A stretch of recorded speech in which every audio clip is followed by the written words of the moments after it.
अस्सलाम वालेकुम जी। तो प्यारे व्यूवर्स, कैसे हैं आप? उम्मीद है खैरियत से होंगे। तो रात को ही थी बारिश और मौसम देखें ज़रा, बहुत ही प्यारा बना हुआ है। लुक एट दिस, बादल ही बादल हैं। कह रहे थे कि अब बारिशों का स्पेल जो है वो अब शुरू हो चुका है, बारिशें होंगी। तो देखते हैं कि कितनी होती हैं बारिशें। चलते हैं हम वॉक पर जी। तो अभी मैं वॉक पर निकल चुका हूँ। मुझे इस टाइम बहुत मज़ा आता है, इधर बहुत प्यारा मौसम बना होता है।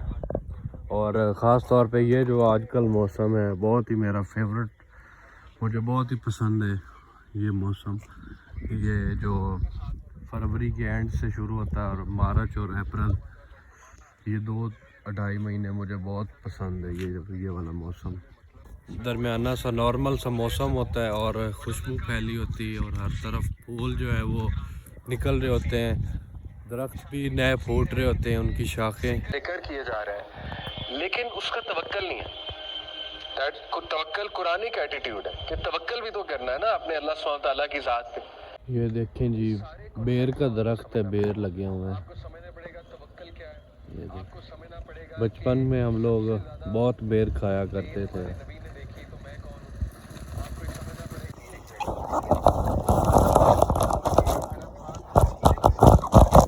और एक ऐसी रहमत की फीलिंग आती है ना उस जगह अराफात के मैदान में, क्योंकि इतने लोग दुआएं कर रहे हैं, इतने लोग जो है अल्लाह रब्बुल आलमीन को पुकार रहे हैं, रो रहे हैं, अपने गुनाहों का ये देखें जी, पत्तों पर शबनम पड़ी हुई सुबह सुबह। पहले आसमान पे हदीस में आता है। तो देखिए इन चीज़ों के पॉजिटिव इफेक्ट्स होते हैं। वो energy, you could feel the energy. आप कभी इंशाल्लाह हज करने जाएंगे ना अराफात में, remember my word, you will feel this energy, you will feel.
गांव की बहुत प्यारी ज़िंदगी है, बहुत ही मज़ेदार ज़िंदगी है।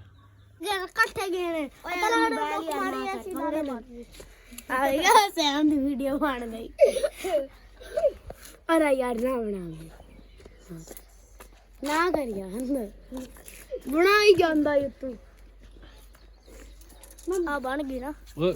आई कलंदू दी बना, लुकदा वदाई आप दी बना। अरे मेरे फान शाह दे पोत्र दी बनाओ यार।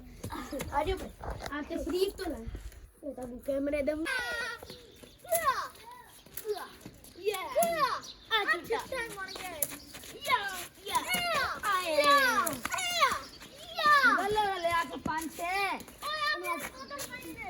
और क्या दे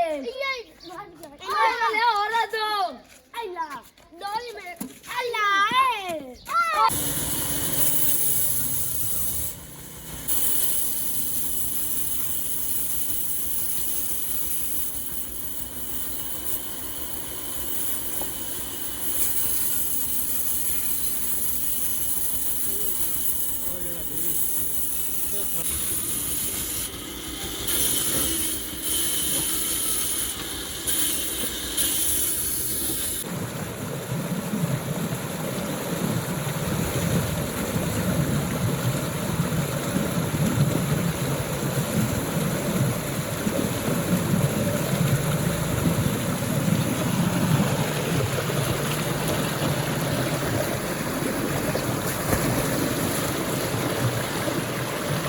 लगता है काका?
तो इस वीडियो को लाइक कर दें, चैनल को सब्सक्राइब कर दें। इंशाल्लाह हम मिलते हैं फिर किसी नई वीडियो के साथ। तब तक के लिए अल्लाह हाफिज़।